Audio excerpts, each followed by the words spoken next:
So we're going to answer some questions. Before we do that, someone mentioned about the banded comb, so I'm just going to show you how to do it. So 4 bands, okay, on your fingers, so you've got them all like in a straight line. Start at the top end, not the tail end.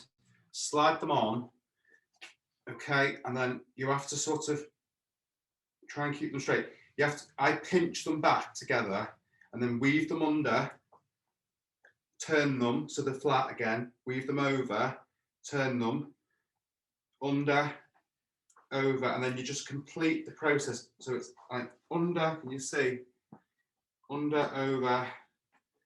You have to be a bit careful because they can, at the pin end there, they can ping them if you don't, when you go, you've got to just gently do it. Okay, and get really quick at doing this. Do it in my sleep. Under, over, under, over, under, over. If you catch one when you get this far down, it's bloody annoying because you have to then go and get a whole new set of bands and start again. So you get them all on, like so. Then your surplus, I just take around all the way. It's quite, I have to really pull them around. Pop them on the last pin, and there you are. And then if you, I use the vet wrap because it does protect your hand there. Annie's fast asleep here. Fast asleep. Knackered, absolutely knackered. It was a long grooming session for her, it was, she's been a star. Vet wrap around and tightly wrap, pull it out and just go around and round and round. This is like equine horse wrap for like legs and things. This is used as well. We were going to show a demonstration on wrapping ears for dog shows, but she's too tired, so you can use this round ears when you've blow dried your ears and you're going to shows or you're doing competitions or exams. You can get your ears fixed into shape and then you can wrap them with this, and then you can keep the ear nice and dry and clean then for when you're at the show. So then you get some scissors, some dull ones, and just scissor off, flatten it on to your comb like so, squeeze it on, bend at the end, and then I just snip off and it bonds it on the end there, and then that's your comb good to go to use. It's flat on the jacket, following the hair pattern and the way it grows, pulling in long strokes all over the body and following the natural direction of the coat, rather than pin down, because that's just going to scratch and scrape the dog's skin, and you want the bands to contact the hair. That's how it works best. So good luck to all that want to band one and do it. A couple of questions coming in. Where can they purchase the banded comb? Okay, so I sell them already done, so I sit and do these all the time, sell quite a lot of them. They're £25, that includes postage and packaging. Obviously if they're going overseas we might have to pay a little bit of postage, but I've sent quite a lot overseas and it's not a lot, it's a couple of pound extra. You can get it by going on to Classy Dog Grooming, which is a website. Also there's a link on Facebook on the Classy Dog Grooming page. If you just scroll down you'll find it there. Or you can send us a message, but I prefer it if you do it via the website. There's a link set up with payment details on, so you can just do it on there. Gabrielle Kenny asks, what is the affix of the puppy that you used at the beginning of today's session, and what kennels did he come from? Okay, so the puppy that was used this morning is kennel prefix is Octumi, which was gifted to me by Shirley, my friend who's here today, who's very successful in Akitas. Many years ago. I now have an interest in that affix, and the puppy was bred by me out of a bitch I bred called Zara, who's she's called Fair Exchange to Octumi, so the mother's Fair Exchange to Octumi, and the sire of that puppy was show champion Kassam Hey Jude, who was sired by my show champion Lindridge, not Top Gun, Lindridge Ticket to Ride, and Jude just recently died as well, so that's quite sad of his passing. Lovely dog. So yeah, we used Hey Jude. So we had the litter in lockdown, and the puppy's owned by Avi, the Poole family that brought him along today. And I'm going to use the dog probably in competitions, for grooming competitions and for hires, for people to come here. And he's a really nice dog. He's quite nice underneath all that fuzz as well. He does look a bit like a mattress explosion, but that dog will look phenomenal because he's got fabulous hair, and I'll really take my time with it. Okay. One topic we haven't covered much today is from Karen Laptop. Would you recommend the use of coats or snooze to protect your grooming work? Yeah, so coats, I've used quite a lot of coats. Mostly there was one called the Shine Coat. It was developed by a lovely friend of mine, Ellen Harmon. I used to sell them here in the shop. Ellen sort of designed this coat which was like a lycra material, really stretchy, so you can make them yourself at home or you can buy them. I think there's another company doing them now. I still have the ones Ellen made. Basically what they do is, so when you've got your dog ready and if you go into a show or a competition and you've done all your work, they say they reduce hand stripping time, which it doesn't. It just flattens the jacket and gives so much shine without using any product on. The coats, they normally measure them from the occiput to the withers, from the withers to the root of tail, the circumference around the loin, the groin area, because they put a strap on there, and then they measure them from the wither to the ground or almost to the stopper pad, and then the coat's cut there, and it fits absolutely snug to the dog's skin. What was it Ellen said to me, it was best to use it so bath and dry your dog, do all your trimming work, and then to travel the dog to the show in it or wherever you're going with it, to put a fine mist of spray on, like a Shine spray, very fine mist, so it's just a fine mist, and then the coat goes on. The longer they're on, the better the quality of the finish of the hair when it's left on. I don't use coat otherwise for cockers. I don't use any drying coat. I tend to dry, as you've seen the drying process today, I blast, and then the drying is finished on the table. The dog's bone dry and the hair is fixed, and then the trimming can be done. Removal of mats. What's the process? Okay, so removal of mats is split them, break them down, open them up rather than cutting them out. If they're really, really severe mats, I will sometimes use a thinning scissor to break them down a bit, just so I break them and loosen them, and then I'll probably use a dematting brush. Got one here. These slickers are fantastic. This one isn't really the dematting one. The red one is. Same thing. It's double-sided. The pins are set in. These brushes now are fantastic that we've got. The equipment is so good now. You can brush out mats with these very easily, but the way I do it is very slowly, gently and surely, and you sort of start your process, but you sort of get in and sort of flick out, and you start a rhythm, and then you can flick away at the mat. I find sometimes the brisker you do it, the easier it is. So you're really going at it sometimes, but you've got to watch you don't catch the skin. If you can get the mat behind, so you've got fingers between mat and skin, then you can really attack it. As the dog objects to the pulling on the skin, not the mat being broken down. It's the way you do it and the way you handle your tools and your brushes. You can also use conditioner sprays. You can use anything like that to help with matting. A severely matted dog, obviously, that's coming into your grooming salon or whatever, you're going to have to assess the situation. Will the dog tolerate it? Will it not? And you know, sometimes you have to just clip them down. But certainly show dogs, I mean, I don't, as I said earlier in the seminar, I don't tend to get mats. In the dogs, the odd knot here and there, it's just the odd knot. There tends to be dead hair that mats up, which is, that's dead. All that hair there is dead. That's what we've taken off Annie today. That is all her hair today. All that surplus coat that's dead. That's the type of hair that gets matted in ears and things like that. So she's in lovely nick now, and she can go forward. I would like to have cleared more leg hair on her. And what I'm going to do, if Sue doesn't mind, is get her back by the end of this next coming week. And I'm just going to do another short video, and I'm just going to strip and finish the legs a bit.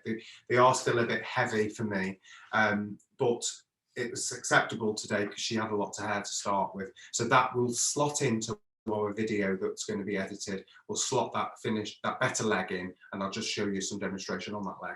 That will be in there, and then probably a finished photo, because we'll give her another little bath and dry.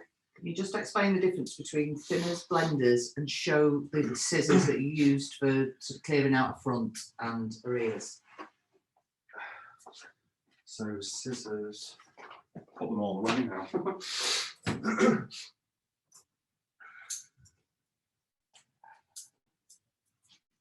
So thinners and blenders are very much a similar thing.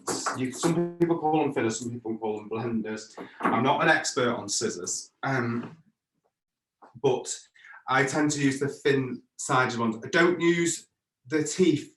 The teeth are very close on this. This is where you get a nicer, smoother finish when the teeth are very close. They literally, I don't even know how far apart those teeth are. They're very, very close. They give nice finish. You can use the bladed side to go under and then pick up that hair to get that lovely smooth finish. Anything wider or coarser, it's going to look a bit more choppy. So that's what you would take. If you've got a big wide scissors, the distribution of teeth are wider, and you're hacking away at stuff like that, it's gonna just chop clumps. This is for finessing, so a thinner blender for finessing, for fine work, the blending around from your chest to your stripped work from the ear down is where you just blend, and then the upper arm is tightly done there. The scissor then sometimes used is a very straight scissor from the point of shoulder on the upper forearm right to the top of the foreleg to get that as flat as possible and as neat as possible. That gives that lovely outline because you've got that bit of hair as well. But you want to see this shoulder, this 45-degree angle, you want to see that leg well under the body, straight forelegs. So the more hair you take off the front leg, you'll set that leg back under the body. But I do prefer to hand strip the foreleg because it grows back wavy if you over scissor it. Some people take them really, really close. You could get them really down and then use a knife on them to really card them through to get that very fluff down to very almost nothing. It's easier on the one like the goldens or the lighter coloured ones. The blacks tend to have really thick leg hair. So there's a lot of work in legs, really. There is a lot of work in them. The back of the front leg? Yeah. Do you do what we'd call tippy toes? Do you shape it at all, or is it just straight? I tend to put a very, very slight angle because, again, talked about natural, how the dog is naturally. The dog isn't standing on terrier legs. They're not on terrier fronts. A cocker should have some give in the pastern. There should be some flexibility. Bear in mind, it's a working dog. It should be able to be moving across different terrain. It was bred to flush out game and get in, down and deep. So it must have a bit of flexibility in the wrist and the pastern. So I tend to emulate that in my grooming by just putting a very subtle tilt on from the stopper pad down to the heel. It literally is not that, it's just that. It's a fraction and it just has that natural look because we're aiming to follow the dog's natural flair underneath the coat. A couple of really, really quick ones. First one's observation from Glennis Harrison, who thought that Annie was actually sat on the table next to you still. Oh, well, she is. This is Annie. Annie's. Oh, she's heard me. She's lying here. Honestly, she's just heard me say her name, and she just thought, go to sleep, Poppet. She's lovely. Not directly grooming related, but it's come up a couple of times this afternoon. What feed do you actually feed your dogs on? What food, sorry, do you feed your dogs on? I'm on food called Wellness Core, which is a European food. We're actually stocking it in the salon here at Classic Grooming. They do different types. They do a puppy one, a chicken one, and they do the ocean. I've got mine on the ocean. I've got a bitch that had a litter in lockdown, and after the litter, I couldn't work out what was wrong with her. I couldn't strip any hair, which is quite unusual. Normally, they shed the coat quite willingly after they've given birth and they've fed and reared pups. They normally lack any quality in their coat, and it normally comes out very easily. Her coat was very stubborn and it just kept growing, and it was strong and it was dull and lifeless. And so I changed her diet and I put her on the Core Wellness Ocean, and it really has turned her coat around. It's now quite shiny and glossy, and now has returned to a point where I could strip it, but at some point I just couldn't budge her hair, and it was almost to the point of, oh, what's happened? It's like I'd neutered her. It was really bizarre, and it was just a hormonal thing. I don't know what it was, but she's over it. But yeah, the food I use is Wellness Core. It's a kibble, and the composition is really good if you read up about it. You can Google Wellness Core. It's all on the internet. A lot of dog show people are using it in Europe. Can you just clarify that you'll go into detail and do some close-ups about the ears where you decide the third is, and what happens inside on trimming as well as the outside. Okay, so ears, the top third is the top third of the ear lever. So not the head, the ear. So the ear, as I explained earlier, should be set on level with the corner of the eye, low set. And we're looking to give that appearance, that low set ear, to give that beautiful expression.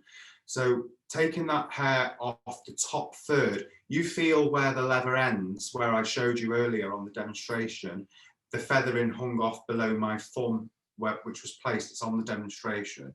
When you look back on the video, you're looking for the top third of the ear lever. I see it as the top third of the lever, not with the feathering incorporated into it. When you, that's then the longer ear, so you're coming down lower. But different people like different things. Some people take them really low, and then the ear looks a little bit slimmer.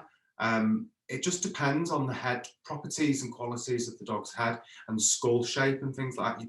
If you've got a really heavy skull, you don't want to emphasize that heavy skull by flushing these ears out. You might want to leave a bit more hair on it. It'll just soften that look and stop it looking so heavy-headed on top. That bit Chani's got a lovely clean skull, lovely refinement in head. She's very pretty headed, lovely dark eye, tight rims, it's fabulous ears. I take the top third of the leather, but I will. On the inside, it's as short as you can go around the ear canal so that the dog can get good airflow through that ear. And then also on the inside, if the levers are really heavy and thick, I tend to take the surf, because they can be quite heavy, they can be quite drag the dog down. If they're getting wet all the time, they can, you know, they really do have some weight in them. So I try to remove surplus hair off the inner ear with my banded comb. It works wonders on most dogs. I think she's had a bit of scissor work on the inside of the ear lever, which has made it a little bit stubborn for me to have removed it today with the banding comb. But you can remove it almost down to the tip of the lever on the inside. You can take all that. On pet dogs that I clip, I take that all away, and it opens up that ear entirely, giving good airflow, and it also takes the weight off the dog's ears. Next question is themed around any future training sessions that you're looking to hold, in particular hand stripping of other breeds, using coat king on pet dogs, nail cutting and trimming, and so on. Have you got plans for any future online training seminars? Yeah, so this seminar today was aimed at everybody, but it was specific, very breed specific to Cocker Spaniels, and my experience with the breed and how I've gone about presenting them and how I've taught myself to do it and learned the best ways forward. I'm not suggesting that everyone should follow exactly what I do, but if you picked up some hints and tips today, then that's really good. But yeah, going forward, what I was thinking of doing was aiming these seminars more at beginners and novice dog groomers for other breeds, because I'm by no means a specialist in all breeds. I do groom all breeds, but I do them commercially. I do a lot of show breeds as well for people, but I'm not possessing to be the #1 specialist on everything. It just so happens that my experience lies with the Cocker Spaniel. I will be doing probably the other varieties of grooming of a Cocker, which will be the Coat King variety, where I'll use it in the bath, which is great for pets and people that may have shown a dog but then they're deciding to retire them from the show ring. And then I will do a seminar. That seminar could, the other Cocker seminar, I could do both exhibits on the same day, both different types on the same day. So I would do the Coat King version and the clipped version. And I can also show you lots of cheats on how to remove hair from elbows to heels when you turn the dog's leg. There's so many different little tricks where you can leave hair on dogs without leaving bulk, and you can make it so simple for the owners. I have so many dogs in hair that come to me for grooming, pet grooming I'm talking about, and they come in with no knots because I've dealt with, they've been really done well in areas where you can't see. And it really does work out well for the owner. They've still got the look, but they haven't got the either. So there will be more seminars coming, and yeah, lots of different ideas will come up. But those that want to follow on to any seminars can always just send a message and follow us on Facebook, and anything that we will be doing will be posted on there. And that brings to the end of your question and answer session. I know you wanted to do some thank yous and recognitions, yeah, and products. So just before we sign off, I'd just like to say a massive thank you to Clive and Hayden. I've had nothing to do with organising this seminar. I just said I'd do it. I did get asked quite a lot, but I do one, which I have done. And Clive and Hayden and Darren behind the scenes have done all the organising. I've not answered any questions. It might appear that I've been answering questions, but it's not been me. It's been Darren mostly on my Facebook account or whatever. So all the advertising and everything was done by Clive, and all the setup for the payment gateways were done by Clive as well. So I'm really grateful to them for doing it. I'm filming here today. Also, I'd like to thank Petcetera for sponsoring the event today. And what they've done is, I think they showed some slides earlier about products I was using, and there's discount codes on those products. And if you put in CLASS class 18, is it? If anyone wants a copy of that slideshow, email. If anyone wants a copy of that slideshow, you can email classydoggrooming.com. But anyone who wants to make any classydoggrooming@gmail.com. If anybody would like to purchase any of the following things that Petcetera have agreed to sponsor with some discount on them, they will be given a pack away with any purchase over £50. There's some nice products in here. We've got Tangle Blusters, Kennel Cleaner, Shampoo, Blade Cleaner, Reodorizer, Pet and Face Stain Remover, and Show Coat Conditioner. That's some of their own products that they've added up, a little package for anybody that wishes to purchase. They have got offers off on the Chris Christiansen range that I've used today, also the hairdryer, which is a tool I just really couldn't do without. So it's maybe a good idea to grab that opportunity of good discount. So I'm grateful to them for what they've done. And also, I'd just like to close the seminar thanking Darren and Shirley for the questions and helping out today. And also the biggest thank you has to go to Annie, of course, and Sue and Neil and Penny and Tony for allowing me to use their beautiful Cocker Spaniel to do the demonstration today. Thank you.